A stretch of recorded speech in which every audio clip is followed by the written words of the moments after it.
Don't tell anybody I'm here. My name's Ron White, but they call me CD-ROM at the magazine because I review CD-ROMs each month. Look at them, have fun, write a few words, and they actually pay me. What I've done here is I've taken 12 CDs. Most of them are real good. A couple are clunkers, just so you can know how bad they can be. And I put them here for you to enjoy. If you want to get straight to the grade A stuff, go to Myst. It's a kind of surrealistic, new age, mystic, strange kind of game with no violence. Or if you like a little violence and more direct humor, go to Monty Python's Complete Waste of Time. You'll be glad you wasted your time with it. I'll see you later.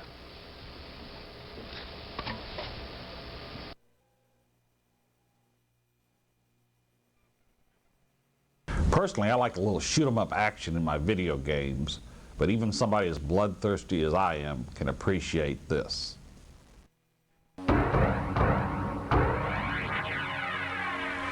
It's a new age game called Myst, or an art show, or maybe a digital sedative. Take your choice. You'll find them all in the Windows version of the game that drew raves on the Mac. You don't shoot anyone in Myst, and you don't die. Instead, you explore a small island searching for, well, you don't really know, and it doesn't matter. The illustrations are so detailed and beautiful that just wandering the island is like a relaxing day exploring a new park. But one that has buildings to explore, switches to throw, and a spaceship to wonder about. If you're an incredible overachiever, there are puzzles to solve, some times to visit, clues to follow, and finally there is an object to the game. But the choice is yours.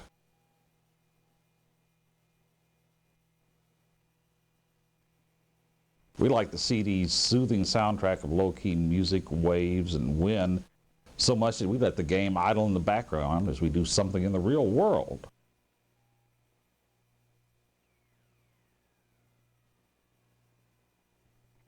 It's got some good video that's worked into it really well, but I've still got one objection to Myst, and that's that it's not animated. You just cut from one still illustration to another still illustration. But that's the price you pay for the incredible detail in the artwork. If you want action, try Doom. This game's for laid-back relaxation.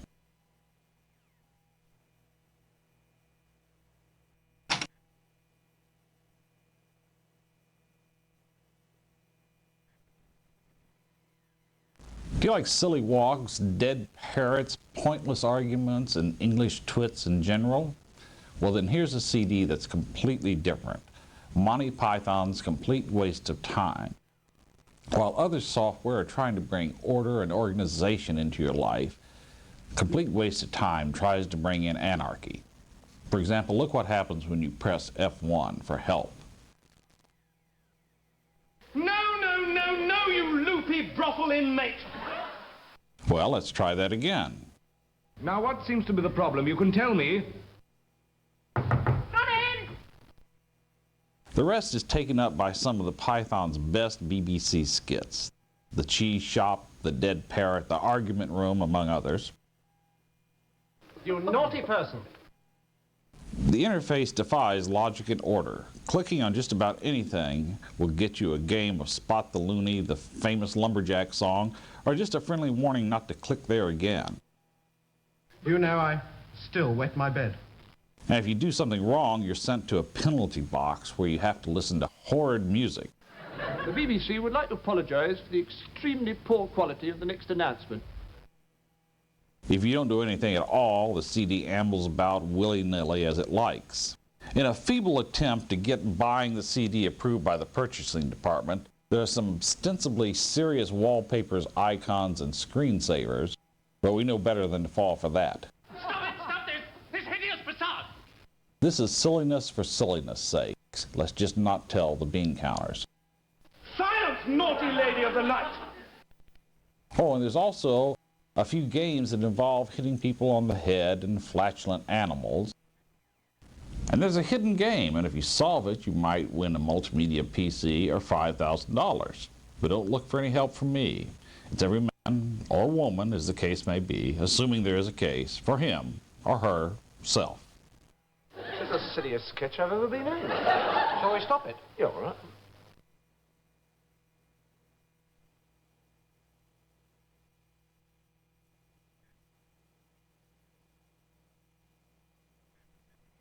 I can't even tell you the name of this next CD. It's not because I don't know the name, but it's because the name includes this little symbol. That's the new name of Prince, and by Prince, I mean the singer out of Minneapolis who likes to lick himself, not my next-door neighbor's dog, Prince. Although now that I think about it, the neighbor's dog likes to lick himself, too. Anyway, the CD is, whatever the symbol is, interactive. The disc is as weird as Prince. I hope he doesn't mind me calling him that, and as much as I hate to admit it, this CD is kind of fun. Instead of being just a bunch of music videos thrown onto a disc, the CD takes the form of a game, which you explore Prince's pleasure dome, sort of a Playboy mansion designed by somebody with even less taste than Hugh Hefner's. Along the way, you get to see videos of Prince's career and songs as you collect the parts of a key that will eventually let you access a special treat, whatever that is.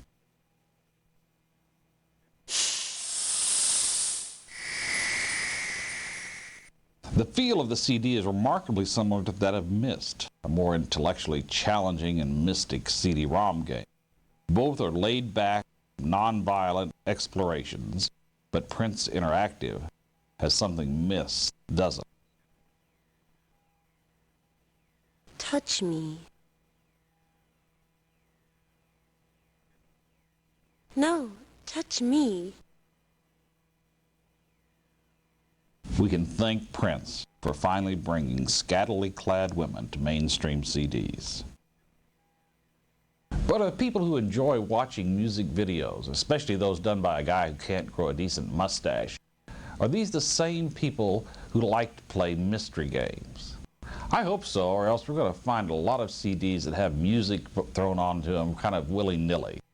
I've got to give Prince, or what's his name, credit for really doing this one right.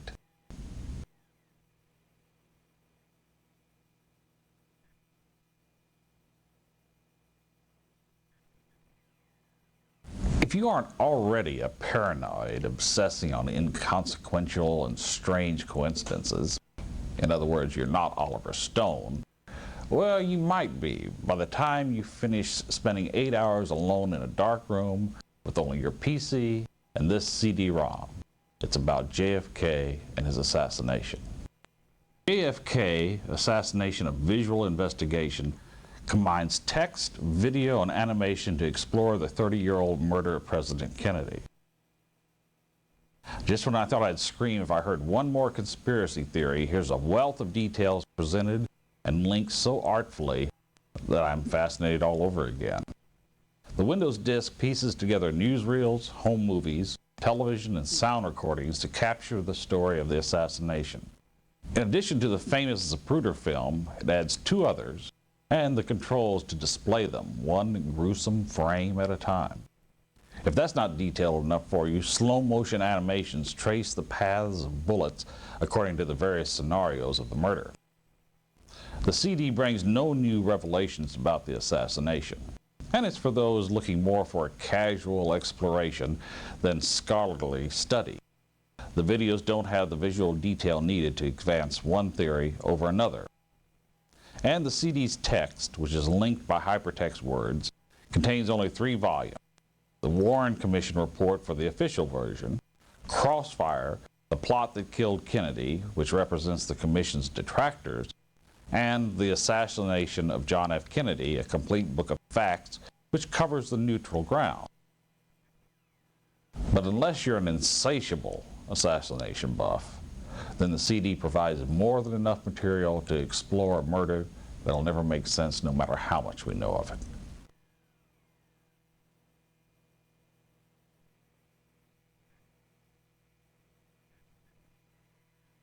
Leonardo da Vinci was the real Renaissance man. In addition to being a great artist, he was an inventor that both the Pentagon and Ronco would love to have today. He thought up diving bells, helicopters, tanks, and airplanes back at a time when most people thought leeches were a miracle drug. To check out Leonardo's genius, get the Windows CD, Leonardo the Inventor. Leonardo himself would love the way it brings to life his sketchbooks of ideas that were far ahead of their time. The CD animates his sketches and narration explains how his inventions would have worked. Some would keep a lookout through the portholes at the top of the tank. Others would operate the cannons. Others would operate the wheels. Videos show modern applications of the machines Leonardo was the first to think of. The modern tank works on the same principle as Leonardo's armored car.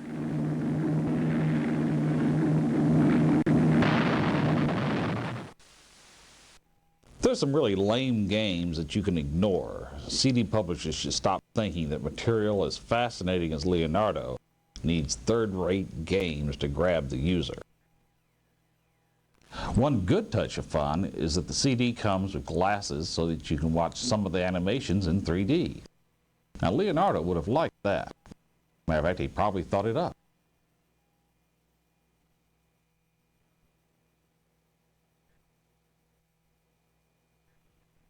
Champagne wishes and caviar drinks. You know why your sound card has a volume control? It's because of CDs like this one, The Lifestyles of the Rich and Famous Cookbook by Robin Leach. Multimedia is not always a good thing.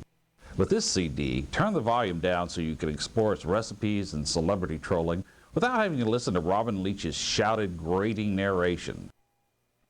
The Windows CD-ROM, or CD-ROM as Leach calls it, is a perfectly useless piece of fluff combined with a few delicious sounding recipes from the royal tables of Monaco, Liz and Larry's wedding, and other places you and I weren't invited to.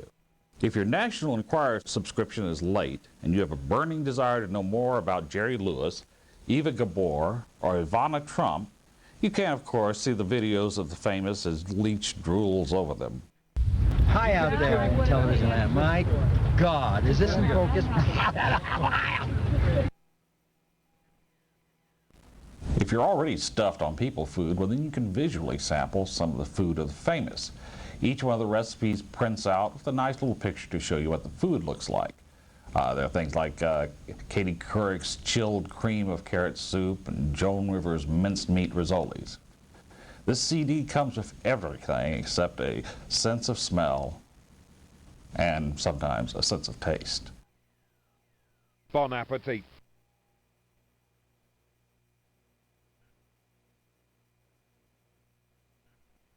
Have you got a hypochondriac in your family? Well, if you do, keep this CD away from that person. It's the Mayo Clinic Family Health Book, Hypochondriac Heaven. Now, all in one CD, you can find more obscure and more deadly causes for all those pains and palpitations. It took me no time at all to find out that the lump in my throat could be not one, but either of two kinds of cancer.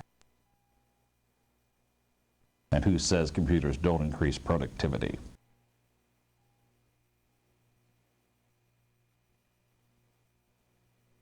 Okay, so you don't have a hypochondriac to appreciate the Family Health Book properly. Even for somebody with only a healthy interest in his health, the videos, animation, narration, and text in this CD make a great collection of health advice and warning. The animations in particular of showing us all those parts of our body we never get to see.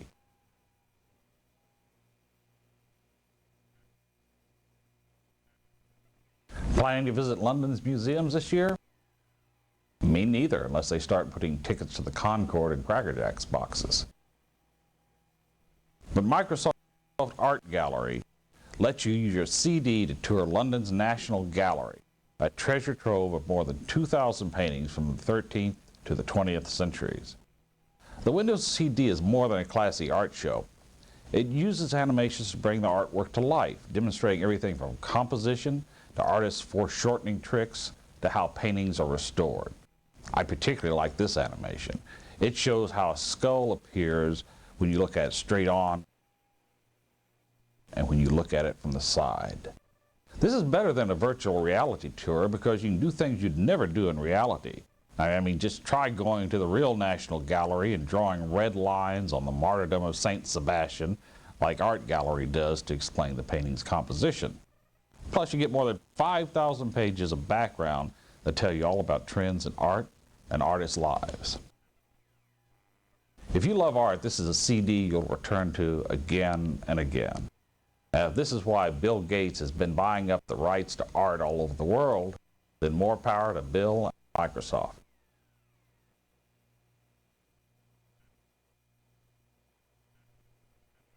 Cartoons aren't just for kids. One of the most sophisticated adult CD games features cartoon animation of a dog in a cheap suit and a naked rabbit with a reckless disregard for life. Other people's lives, anyway. They're the title characters in Sam and Max Hit the Road. Sam, the rabbit, and Max are freelance police, a couple of mugs stuck in a tongue-in-cheek film noir ambiance of old Bogart flicks translated to animation that rings of 60s underground comics. The cartoon detectives are hot on the trail of a carnival's frozen Bigfoot. Your job is to guide them along, solving visual riddles, making them ask other characters the right questions, picking up the right objects that might prove helpful later, and finding a place for Sam to go to the bathroom. There's some games within the game, such as Whack-A-Rat and Car Bomb, that definitely don't set a proper example for the youngsters.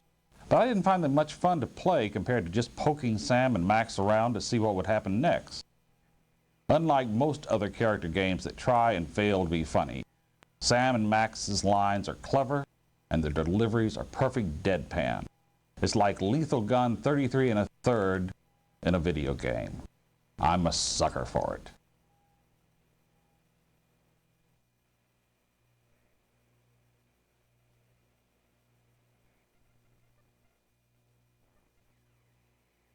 Are you lonesome tonight, darling? Do you miss him tonight? Well then, child, it's time to hook up your CD-ROM drive. Slip in this CD and generally make a fool of yourself imitating a dead, overweight rockabilly singer with greasy hair. There is some sheer genius in the idea of creating a karaoke CD based on the hits of the king. Elvis has to be the most imitated performer since Ed Sullivan, and Elvis imitators are just a whole band of people who are waiting for karaoke to be invented and didn't even know it. So who am I to doubt what miraculous transformation may take place when one aspires to Elvishood? I did give it a try, in the attic, with all the doors closed and the volume turned down real low. I sang along until Mike, as the CD displayed the words to Heartbreak Hotel. There's full orchestrated backup music for 10 Elvis songs, including Hound Dog, Jailhouse Rock, Love Me Tender, and Are You Lonesome Tonight? Well, maybe the effect is different if you sing on key, but after a few songs, I still don't understand the attraction, either for Elvis or for karaoke. Both seem like ideal time wasters, and I guess putting the two of them together makes this a more than ideal waster of time.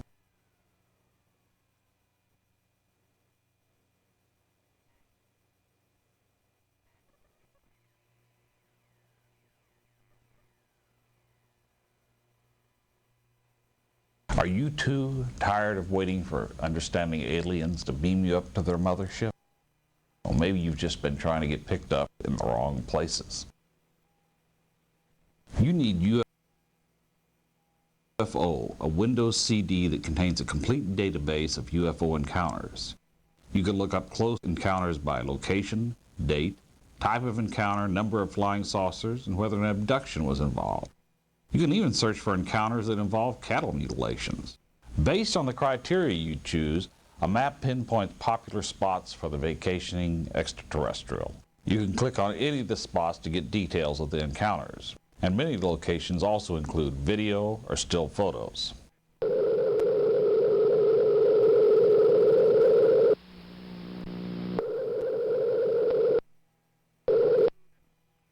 The CD is called UFO. Don't leave Earth without it.